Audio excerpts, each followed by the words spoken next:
The story opens in a lavish dressing room, where Brittany stands before a full-length mirror, draped in a pristine white wedding gown, preparing for the most significant day of her life. The air is still, broken only by the steady rhythm of her heartbeat.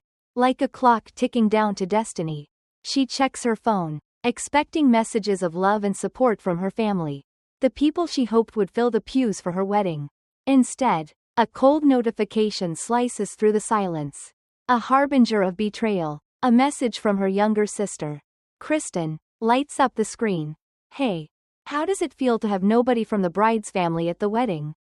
We're popping champagne and celebrating my engagement to Brittany. For that reason, we'll be attending Christine's engagement dinner. This is a very important time for Kristen. You're her older sister, so please understand. Besides, you've always been a strong person. I believe you'll be fine on your own. Those words aren't just a message, they're a dagger, plunged deep into Brittany's heart. Twisting with every syllable, she stands frozen, her eyes locked on the mirror, where a strong woman stares back. But beneath the surface, old wounds from years of sacrifice fester. Memories flood in like a tidal wave. The times she shouldered the massive loan for her father's mobility vehicle, her mother's manipulative tears, and Kristen's callous cruelty, treating her like a tool to fuel her own lavish lifestyle. But today, everything is different. Brittany is no longer the strong girl they expect. No longer a relic of an outdated program running commands labeled self-sacrifice and endurance. She has spent years crafting a flawless plan, a blueprint for freedom, and today is the day to execute it. Her fingers glide across the phone screen, steady and unyielding, an icy calm enveloping her. She opens her banking app, cancels the recurring transfer for her father's vehicle loan, a burden she's carried for far too long. Next, she navigates to the home network management app, selecting the Wi-Fi router her parents and Kristen rely on. With a tap, she revokes access to their phones, tablets, and smart TVs, severing the comfortable digital world they took for granted. She continues, opening bookmarked account management pages for shared subscription services she's been footing the bill for, removing their access with surgical precision. Each action takes mere seconds, but it's the culmination of countless mental rehearsals, a plan simulated to perfection. Finally, she opens the family group chat and types her final message. Good to hear you're having fun. All transfers and shared services have just been stopped. Pay for your own party costs from now on. Thanks for your concern, but with my exploiters gone, the venue in my heart is full. Bye. I'm going to vow eternal love to the person who treasures me the most in the world. As she hits send, her heart remains still, like a calm sea after a storm. She sets the phone down and gazes into the mirror. The woman staring back is no longer the Brittany of old. She has shed her former skin, reborn in a new form, stronger, freer. The dressing room door swings open, and Jonathan Smith, her fiancé and sole ally, steps inside. He glances from the phone to her composed face, instantly understanding what has transpired. The trigger's been pulled, hasn't it? He says, his voice low but resolute. Yes, by their own hands. As predicted, with no margin for error. Brittany replies, her eyes sharp with determination. He takes her hand, his warmth bolstering her resolve. Are you scared? He asks. No, she answers, meeting his gaze head on. Fear is for the unknown. What's happening today is the result of years of analysis, patterns, and probabilities. It's one of the most certain outcomes I've ever produced. A soft knock interrupts them. Tess, Brittany's college friend, steps in, her face pale with worry. Brittany, are you okay? Your family, none of them are here.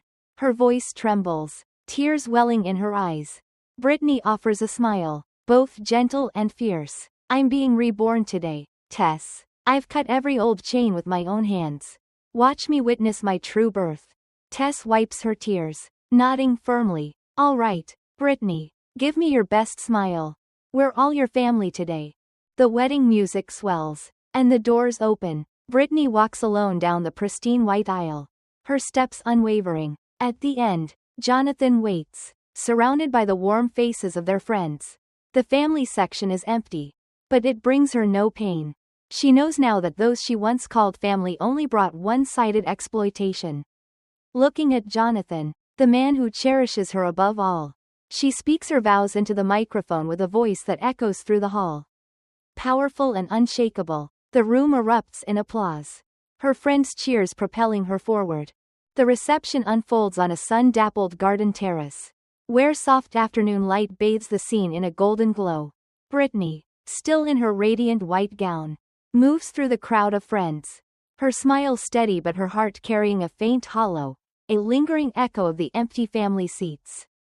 The absence of her family, though a choice she orchestrated, leaves a subtle ache, like a phantom limb. Yet, as she glances at Jonathan, his warm presence anchors her, reminding her of the new life she's building. He catches her eye, sensing her quiet moment of reflection, and leans in close. Feeling a little tired, he whispers, his voice gentle but knowing. Just a bit, she admits, her smile softening. Shutting down that old system took more energy than I expected. He strokes her hair, his touch a quiet promise. It's okay. From here, it's the startup sequence of the new system. It's going to be wonderful. His words spark something in her, a flicker of hope that grows brighter as the afternoon unfolds. The reception, initially marked by the stark absence of her family, begins to transform into something unexpected. Jonathan's friend Brian, ever the wildcard, suggests live streaming the party on social media, inviting strangers to fill the empty seats with their blessings. At first, Brittany laughs it off as a joke, but Brian's enthusiasm is infectious. Let's make this a celebration the world can't ignore, he says, already setting up his phone. Against her better judgment, she agrees, and soon the live stream is live, broadcasting their joy to an unseen audience.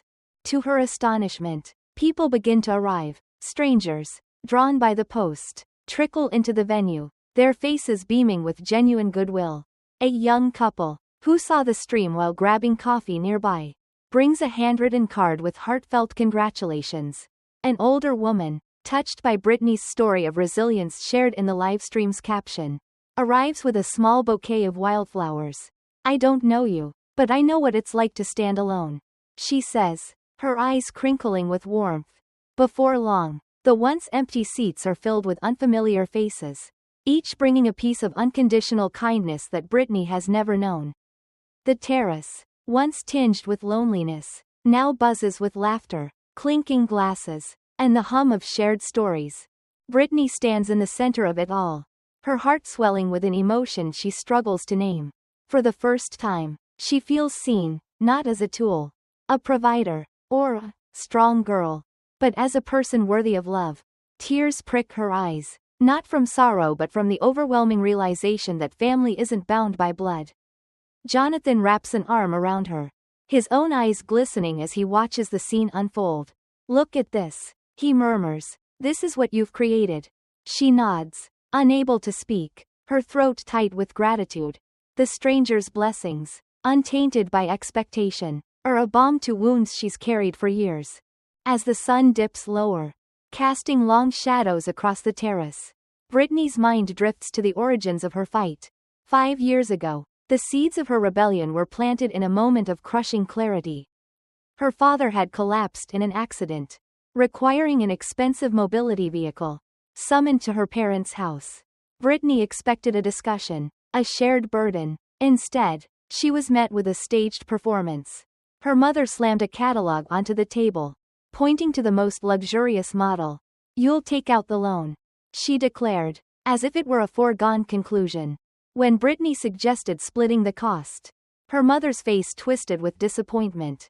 Her sister Kristen collapsed into tears, and her father remained silent, complicit in his inaction. The air grew heavy with guilt, a weapon they wielded with precision.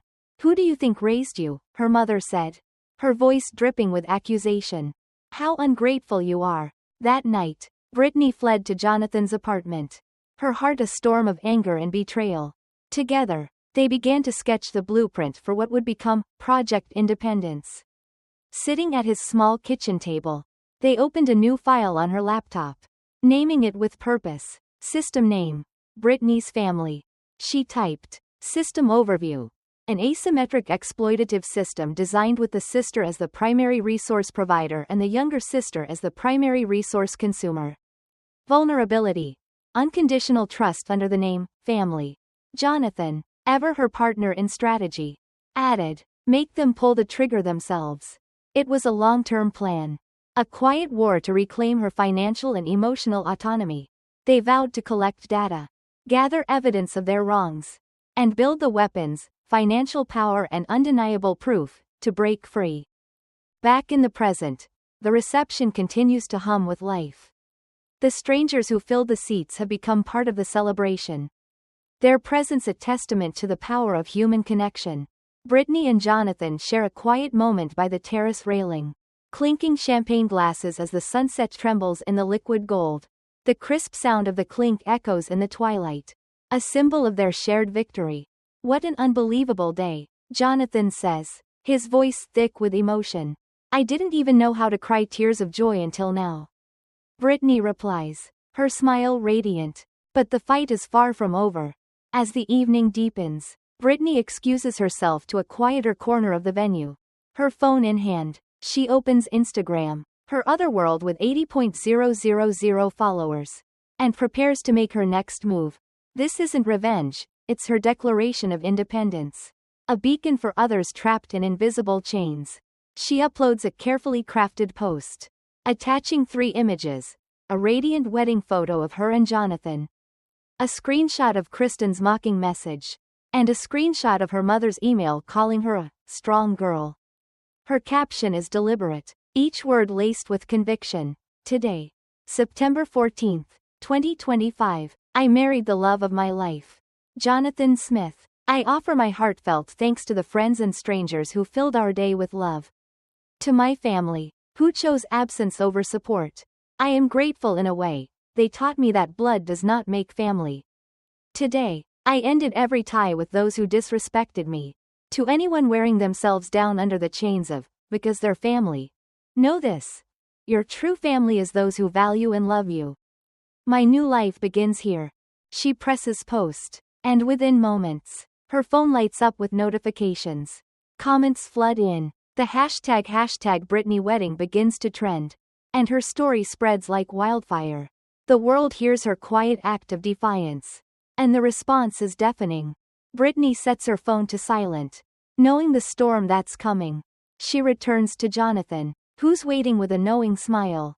It's done, she says simply. He nods, pulling her close. The second phase has begun. The quiet seaside cottage where Brittany and Jonathan retreat for their honeymoon feels like a sanctuary. A world apart from the chaos they've unleashed. Waves crash gently against the shore, their rhythm a soothing contrast to the storm brewing in Brittany's phone. Now set to voicemail, the couple sits on a weathered wooden porch, wrapped in blankets, watching the horizon where the sea meets the sky. The air is crisp, salted with the tang of the ocean. And for the first time in years, Brittany feels a lightness in her chest, a freedom she's fought for. But one that comes with the weight of consequence. Her Instagram post, a declaration of independence, has ignited a firestorm online. And the fallout is beginning to take shape. Within an hour of the post, the first voicemail arrives, shrill and unmistakable. It's Kristen, her voice a mix of panic and rage. Brittany, are you insane? What was that post? Delete it right now. My Instagram is flooded with hate comments from people I've never even met. This is all because you couldn't throw a decent wedding. Who schedules it at the same time as my engagement party? You're crazy. Call me back now. The words are venomous. But Brittany listens with a detached calm, her finger hovering over the stop button. Jonathan, sitting beside her, raises an eyebrow. Classic blame shifting. He says, his tone dry. She really believes it's all your fault. Brittany nods, a faint smirk tugging at her lips. She's never known self-reflection. To her, I was just a tool to make her life shine. This is just another log in the data. The next message comes at midnight. This time from her mother. The voice is a calculated performance, sobs interspersed with broken words. Dripping with victimhood. Brittany, please pick up. Everyone in the neighborhood saw your post. How am I supposed to face them tomorrow? You really stopped your father's car loan, didn't you? How could you be so cruel? We loved you, raised you with everything we had. And this is how you repay us? You've done this to us. The words are meant to bury Britney in guilt. But they fall flat, like a program running on an outdated system. She stops the playback, her expression unyielding. Her so-called love was just control. She says, her voice steady. Jonathan pulls her close, his warmth a shield against the cold manipulation in her mother's words. The moment you became uncontrollable, the system broke, he says. Exactly, Britney replies. It was never love, just dependency and exploitation. As the days pass, the consequences of Britney's actions ripple outward. Kristen's carefully curated influencer persona crumbles as her social media history is unearthed, exposing years of selfish posts. Brands drop her PR contracts overnight, leaving her income at zero. Her engagement, once flaunted with pride, unravels when her fiancé, sensing the collapse of her status, quietly exits the picture. Britney's parents face their own reckoning. Without her financial support, the loan for her father's mobility vehicle falls into default, and the car is repossessed. Her mother, unaccustomed to work, takes a part-time job to keep the household afloat. But the community's cold stares and whispers of their exposed behavior wear her down. The family's once comfortable life begins to fray at the edges, a direct result of their own choices. Britney learns of these developments through a call from her uncle on her father's side. His voice tinged with a mix of admiration and glee. Britney, I saw your post. Well done, he says. Years of frustration finally lifted. I told everyone who called me that everything you wrote was true. After your dad's accident, things got unbearable. If you ever need anything, you come to me. You're our pride. His words warm her, a reminder that not all family ties are chains. She thanks him, her voice soft but resolute, and hangs up, feeling a rare sense of validation. But the final message, arriving days later, is the one that tests her resolve. It's her father, his voice thin and trembling. Britney, it's me, your father. I'm sorry, I didn't know your mother and Kristen would do this. No, I knew, but I couldn't stop them. It's my fault. Please, just once, let me talk to you. Please pick up. The frailty in his voice is almost convincing. But Britney feels nothing, no anger, no sorrow, just clarity. She plays the message again, analyzing it like data. He's not sorry for what he did, she says to Jonathan, who listens quietly. He's sorry their security is gone, and he was too weak to stop it. This isn't an apology, it's a new attempt at control. Jonathan nods, his expression somber. By asking for forgiveness, he's trying to forgive himself. He won't face them first. Britney saves the voicemails in a file labeled, Shutdown Log. Old system. A record of the collapse she orchestrated. The act is clinical, final. She powers off her phone, the screen fading to black, severing the last digital tether to her old life. The sound of the waves fills the silence. And for a moment, she and Jonathan sit in quiet triumph. But the weight of her actions lingers, not regret, but an awareness of the cost. She's free, but freedom comes with its own burdens. Back at the cottage, the days are peaceful, filled with long walks along the shore and quiet evenings planning their future. Yet, Britney's mind occasionally drifts to the past, to the night 5 years ago when Project Independence was born. She remembers the suffocating meeting at her parents' house, the catalog of mobility vehicles, and her mother's ultimatum, you'll take out the loan. Her logical suggestion to share the cost was drowned in tears and guilt. How ungrateful you are, her mother had said, her words a curse that silenced Britney's resistance. That night, at Jonathan's apartment, they began to build their plan. A long-term strategy to break free. Make them pull the trigger themselves. Jonathan had said, and though the trigger was undefined then, the goal was clear, total independence. Now, as the honeymoon draws to a close, Britney feels the first stirrings of the next phase. Her post has not only exposed her family but inspired others. Messages pour in from strangers, sharing their own stories of breaking free from toxic ties. You gave me the courage to say no. One writes, I'm done being the strong one, says another. The hashtag Britney wedding becomes a rallying cry. A symbol of liberation for those trapped by, because they're family. Britney reads these messages late at night, her heart swelling with purpose. This isn't just her story anymore, it's a movement. As she and Jonathan prepare to return to their new life, Britney feels a shift within her. The hollow ache from the empty seats is gone, replaced by a quiet strength. She's not just a survivor, she's a catalyst. The old system is dead, but the new one, built on love, respect, and chosen family, is just beginning to take shape. A year has slipped by since the whirlwind of Britney's wedding day. A year marked by quiet triumphs and the slow mending of old scars. In their cozy new apartment, nestled in a vibrant neighborhood far from the shadows of her past, Britney and Jonathan have built a life that feels like a sanctuary. The walls are adorned with mementos of their journey, framed photos of friends who stood by them, souvenirs from spontaneous weekend getaways, and, prominently displayed, that single wedding photo, the one capturing their radiant smiles against the backdrop of empty family seats. What was once a symbol of loss has transformed into a badge of honor. A reminder of the chains they shattered and the freedom they claimed. Britney often pauses before it, her fingers tracing the frame, feeling a surge of pride rather than pain. The apartment buzzes with the rhythm of everyday joy. Mornings begin with the aroma of fresh coffee brewed by Jonathan, who hums softly as he prepares breakfast. Britney, now thriving in her career as a system analyst, her skills honed by years of strategic planning against her family's exploitation, works from a sunlit home office. Her days are filled with projects that challenge her intellect, far removed from the emotional drain of her old life. Evenings are for unwinding, cooking together, sharing stories from their days, or simply curling up on the couch with a book or a movie. It's a simplicity Britney never knew she craved. A peace that allows her to breathe deeply for the first time in decades. Yet, echoes of the past occasionally ripple through their calm existence. Not long after settling in, Jonathan's parents invite them to dinner at their warm, welcoming home. The evening unfolds like a dream Britney never dared to imagine. His mother, with her kind eyes and gentle demeanor, pulls Britney into a hug that feels like home. "You are truly our daughter now," she says, her voice laced with genuine affection. His father nods in agreement, sharing stories of Jonathan's childhood that draw laughter from everyone. The unconditional love they offer, free of demands, untethered to blood, overwhelms Britney.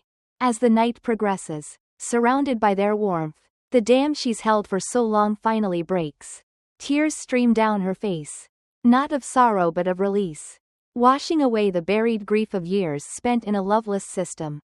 Jonathan holds her hand under the table, his touch a steady anchor, as his parents envelop her in their embrace.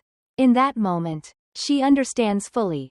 Family is chosen, forged in respect and care, not imposed by genetics. Contact with her biological family has been non-existent, a deliberate void that Britney maintains with unwavering resolve. Updates come sporadically through her uncle, the one ally from her father's side who applauded her stand. His calls are like dispatches from a distant battlefield, recounting the self-inflicted downfall of those she once called kin. Without Britney's financial lifeline, the cracks in their facade widened into chasms. The mobility vehicle, symbol of her coerced sacrifice, was repossessed after months of missed payments, leaving her father housebound and reliant on unreliable public transport.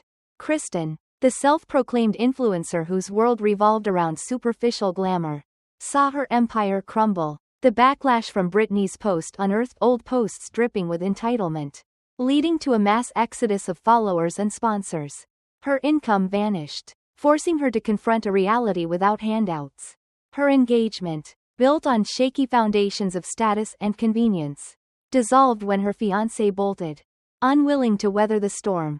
Her mother, the architect of so much manipulation, faced the harshest awakening. Accustomed to a life of leisure funded by Britney's duty, she took a part-time job at a local store. But the physical demands and the sting of community judgment proved too much. Whispers followed her, neighbors who had seen Britney's viral post, church friends who now viewed her through a lens of exposed hypocrisy. The job didn't last, neither did their home. The mortgage payments piled up, unpayable without Britney's subsidies, leading to a forced sale. They relocated to a smaller town. A quiet exile born of necessity. Her uncle relays these details with a mix of pity and justice served. It's all self-inflicted, he says during one call. His voice firm. Maybe now they'll learn. Brittany listens without emotion. Her response is measured. These updates are mere confirmations of her predictions. Data points in a closed chapter. On her birthday, a short message arrives from an unfamiliar number, her father's phone. She deduces. Brittany, happy birthday. That's all. No pleas. No accusations. Just those sparse words hanging in the digital ether. She stares at the screen. Her coffee growing cold in her hand. Is there regret woven into those letters? Or is it a subtle hook? The beginning of another attempt to reel her back? The uncertainty doesn't unsettle her, instead. It reinforces her power. She neither deletes nor replies. Simply sets the phone down and turns to Jonathan, who's watching her with quiet concern. Everything okay? He asks. She smiles, genuine and unburdened. Yes. It no longer matters. This indifference is hard-won. A testament to the emotional work she's done over the year. Therapy sessions, recommended by Tess, have become a weekly ritual. A space to unpack the layers of guilt and conditioning. The phrase, because they're family, isn't a license for cruelty. Her therapist affirms, echoing Brittany's growing mantra, if no one saves you, you must save yourself. These words resonate, empowering her to redefine boundaries. She's also channeled her experience into advocacy, starting a blog linked to her Instagram where she shares anonymized stories of others who've broken free from toxic dynamics. The response is overwhelming. Messages from strangers finding solace in her words. Forming a virtual community of support. Your story saved me. One reader writes, I left my abusive siblings behind. Brittany reads these late at night, her heart full, knowing her pain has birthed purpose. Jonathan, her steadfast partner, has been instrumental in this healing. Their bond, forged in the fires of Project Independence, has deepened into an unbreakable alliance. They celebrate small victories, anniversaries of their wedding, milestones in their careers, even the quiet joy of a lazy Sunday. One evening, as they sit on their balcony watching the city lights flicker to life, Jonathan turns to her. Because of that night 5 years ago, today exists, he says, squeezing her hand. She nods, the memory vivid, the blueprint sketched in his kitchen, the vow to fight together. This isn't a tragedy, she replies. It's our happy ending, the beginning of our true story. But even in this idyll, Brittany knows vigilance is key. The old system's collapse doesn't erase its lessons. She occasionally dreams of her family, fragmented scenes of manipulation and silence, but wakes with clarity, not fear, the authority to judge, to respond, to open or close doors. It's all hers now. As the year turns, she feels ready for whatever comes next. Her spirit unchains, her future a canvas she designs. As the seasons cycle through another year, Brittany finds herself reflecting on the profound transformation that has reshaped her existence. The apartment she shares with Jonathan has become more than a home, it's a fortress of serenity, where every corner echoes with the laughter of chosen family and the quiet hum of self-discovery. Mornings now start with sunlight filtering through curtains she chose herself, casting warm patterns on the floor as she sips coffee and plans her day. Her career has flourished, promoted to lead analyst at her firm. She tackles complex projects with the same precision that once orchestrated her escape. Colleagues admire her resilience, unaware of the battles that forged it. But Brittany carries that knowledge like a secret strength, fueling her drive to mentor others facing workplace toxicity. Jonathan, her rock and co-conspirator, has seen his own growth. Inspired by their shared victory, he's pursued a passion project, a podcast on healthy relationships.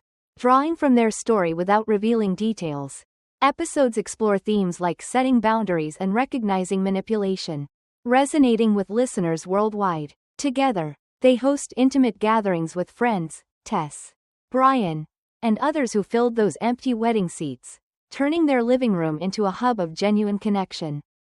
These evenings, filled with shared meals and heartfelt conversations, reinforce Britney's belief that family is a tapestry woven from mutual respect, not obligatory ties. Yet, the past isn't entirely silent. Through her blog and social media, Britney has become an unwitting beacon for those entangled in familial webs of abuse. Her inbox overflows with stories mirroring her own. Eldest daughters burdened as providers. Siblings exploited under the guise of love. One message stands out, a young woman from across the country, detailing how Britney's post gave her the courage to cut off a narcissistic parent. "You showed me that strong doesn't mean enduring pain," she writes. Britney responds personally, offering resources like books on emotional recovery and links to support groups. Drawing from internet knowledge, she incorporates insights from psychology experts like Dr. Ramani Durvasula, whose work on narcissism helps her frame advice, recognize the patterns: love bombing, gaslighting, guilt tripping, and reclaim your narrative. These interactions heal Britney as much as they help others, turning her trauma into a force for good. Occasional updates from her uncle paint a stark picture of her biological family's unraveling. Relocated to a modest apartment in a nondescript town, they've adapted in fits and starts. Her father, mobility limited without the vehicle, has taken up online courses in basic finance, a reluctant step towards self-sufficiency. Kristen, stripped of her influencer facade, works a retail job, her social media dormant amid lingering backlash. Stories of similar falls from grace, real-life influencers like those exposed in scandals for fabricated lives, echo in Britney's mind. Validating her choices. Her mother, once the puppet master, attends therapy sporadically, grappling with isolation. The uncle reports whispers of regret, but no outreach beyond that solitary birthday message. Britney absorbs this information neutrally. Like weather reports from a distant land, they had every chance to change, she tells Jonathan one evening, as they stroll through a park bathed in autumn leaves. Their downfall was their design, not mine. In quieter moments, Britney confronts lingering doubts. Therapy has unearthed layers of conditioned guilt, remnants of a system that programmed her to prioritize others. Sessions delve into concepts like enmeshment, from family systems theory, popularized by experts like Salvador Minuchin, helping her understand how blurred boundaries eroded her identity. "You're not abandoning them," her therapist reassures. "You're protecting your peace." These revelations culminate in a personal ritual. Britney writes letters she'll never send, pouring out unspoken resentments and farewells, burning them in a small ceremony on their balcony. She watches the ashes scatter, symbolizing final release. Jonathan stands by, his presence a silent vow of support. Their bond, tested and tempered, blossoms anew. On their second anniversary, September 14, 2026, they renew vows in a private ceremony at the seaside cottage. The same waves witnessing their recommitment. Friends join via video, toasting to resilience. Jonathan surprises her with a custom necklace, engraved with Project Independence, complete. "This is our forever," he says, his eyes locking with hers. Britney, tears of joy streaming, replies, "With you, freedom feels like home." The event, shared subtly online, inspires more stories, creating a ripple effect of empowerment. Britney's advocacy evolves. She collaborates with organizations like the National Domestic Violence Hotline, sharing anonymized insights to raise awareness about financial abuse in families. Internet research reveals alarming statistics. According to a 2024 study by the Financial Health Network, over 20% of Americans experience familial financial exploitation, often masked as duty. She weaves these facts into her posts, adding kitsch tin by likening it to invisible chains tighter than any prison bars. Followers respond with campaigns, using hashtag #BreakTheChains to amplify voices. One viral thread recounts a follower's escape, mirroring Britney's wedding day pivot, complete with screenshots of manipulative texts, echoing her own exposure. As winter approaches, Britney receives an unexpected package, a letter from her father, forwarded through her uncle. The envelope trembles in her hands, but she opens it with steady resolve. Inside, a handwritten note. "Britney, I've been reflecting. What we did was wrong. I'm trying to make amends. Starting with myself. No expectations. Just know I'm proud of the woman you've become. No pleas for reconciliation. No guilt. For the first time. A flicker of something. Pity. Perhaps forgiveness. Stirs. She discusses it with Jonathan over dinner. It's his journey now. He says. Yours is here. She nods, tucking the letter away in her shut-down log. A relic she'll revisit only if she chooses. Life propels forward. Brittany and Jonathan discuss starting a family. Envisioning children raised in love without conditions. She imagines telling them stories of strength. Not sacrifice. Family is who we choose. She'll say, echoing her mantra. Evenings end with gratitude journals. Listing wins big and small. A successful project. A friend's call. The simple joy of autonomy. In this new chapter, Brittany rules her domain. No chains. No exploiters. The door she closed remains shut. But the key is hers. Whether to open it someday is her decision alone. As stars twinkle above their apartment, she whispers to Jonathan, this is our true story, unwritten. Unbounded. He pulls her close, their hearts beating in sync. A symphony of hard-won peace. The fight, once a war for survival, has become a legacy of liberation, inspiring countless others to claim their own.